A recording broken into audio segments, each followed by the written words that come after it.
Cara, primeiramente, assim, eu acho que eu perguntei pra vocês dois na primeira vez que vocês vieram que, porra, cara, vocês estavam lá, carreira maneira, um cara era juiz, outro era promotor, não sei o quê.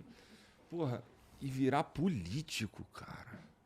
Estão mais felizes? Duvido. Na cara do Moro, ele não tá muito feliz. Mas olha, a vida leva para alguns caminhos. Então, o que aconteceu? Eu, em 2018, recebi o convite para ir para o Ministério da Justiça. Uhum. Eu já expliquei até aquela última vez, olha, vamos tentar evitar retrocesso no combate à corrupção, vamos combater crime organizado, crime violento. Então, você vê como uma oportunidade. Uhum.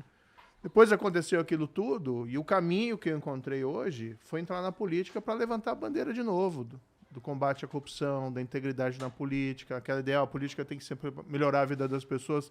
Parece um clichê, e é utilizado pelos políticos, mas assim, a gente também não pode colocar todo mundo na vala comum.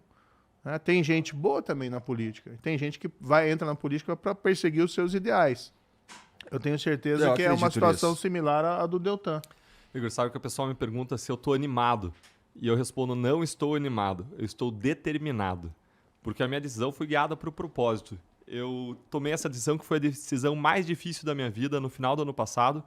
Depois de tudo que nós alcançamos na Lava Jato, junto com a sociedade brasileira, vitórias extraordinárias, pela primeira vez na história, a gente colocou bandido atrás das grades de colarinho branco, recuperamos 25 bilhões de reais, e aí a gente viu o trabalho das nossas vidas ser destruído diante dos nossos olhos.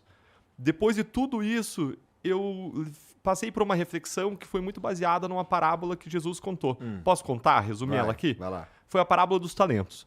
Jesus contou que um senhor foi viajar e deixou 3 servos encarregados de talentos. O primeiro recebeu 5, o segundo servo recebeu 4 talentos e o terceiro recebeu 1 talento. Talento, naquela época, era uma quantidade de metal. Podia ser um metal precioso, um metal não precioso, mas tinha um valor econômico. E esse senhor foi viajar e ele voltou e deu conta dos talentos, cobrou os talentos. E o primeiro disse, olha, eu trabalhei e multipliquei os 5, transformei em 10. O segundo disse, olha, eu multipliquei os 2 e transformei em 4. E o senhor disse, servos bons e fiéis foram fiéis sobre o pouco, sejam colocados sobre o muito. E o terceiro servo, ele veio e disse, olha, está aqui o talento que o senhor me deu. Eu fiquei com medo porque eu sei que o senhor é um senhor severo, eu enterrei esse talento e agora está aqui ele inteirinho de volta. Ou 1 talento que o senhor me deu de volta. E aquele senhor, na parábola que Jesus conta, diz, servo mau e servo negligente. Servo inútil, seja jogado de choro e ranger de dentes, nas trevas. Essa mensagem é pesada. Ela traz 2 princípios centrais. O primeiro princípio é, nós somos responsáveis pelo modo como nós usamos os talentos que Deus nos deu, ou, se você preferir, que a vida nos deu. E a questão que aparece aqui é como você tem usado os seus talentos na vida. O segundo princípio que eu extraio dessa parábola, dessa história, é de que nós devemos estar dispostos a tomar decisões de risco, a dar passos de fé, para usar bem os talentos que Deus colocou nas nossas mãos. E depois de ver toda a Lava Jato destruída, eu chamei a minha esposa e disse, meu amor, a gente pode seguir dentro do Ministério Público, com um salário bom, com estabilidade, com perspectiva de aposentadoria, e certamente essa decisão mais confortável, melhor, se a gente for pensar em nós, no nosso umbigo, nos nossos filhos. E agora, se a gente pensar a vida com uma breve passagem sobre a Terra, em que a gente tem uma missão maior, um propósito maior a servir, de amar e servir as pessoas, de estar nessa breve passagem para abençoar as pessoas ao redor, para usar da melhor forma possível os talentos que nós recebemos para amar e para servir, a melhor decisão que a gente tem a tomar é eu sair do Ministério Público e buscar um espaço na política, porque é lá que a mudança pode ser feita. A grande lição da Lava Jato foi essa. A gente achou que a justiça ia limpar a política, mas a gente descobriu que é a política que manda na justiça, porque é a política que escolhe os ministros do Supremo e a política que faz as leis que a justiça aplica. O Moro sai antes de você, não é? Sim. Então tá. Cara, a tua motivação para ir percorrer esse caminho aí, ela acontece...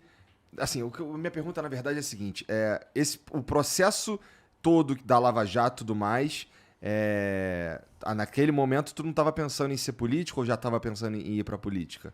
Eu nunca tive vontade, Igor, de ser político. Nem hoje, para ser bem franco, eu tenho vontade de ser político. Minha vocação é de amor e de serviço. A questão é, onde no serviço público, nesse momento, eu posso fazer o meu melhor para as pessoas? Onde eu posso servir com excelência as pessoas?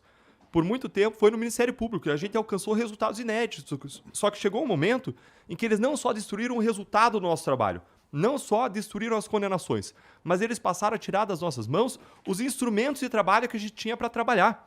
Acabou com a prisão em segunda instância, em decisão do Supremo em 2019. E hoje, se a pessoa é condenada em primeira instância, ela não vai para a cadeia. Oferece uma série de recursos. Em segunda instância, não vai para a cadeia. Vai para a terceira, mais muitos anos. É condenada de novo, confirmada a condenação e não vai para a cadeia.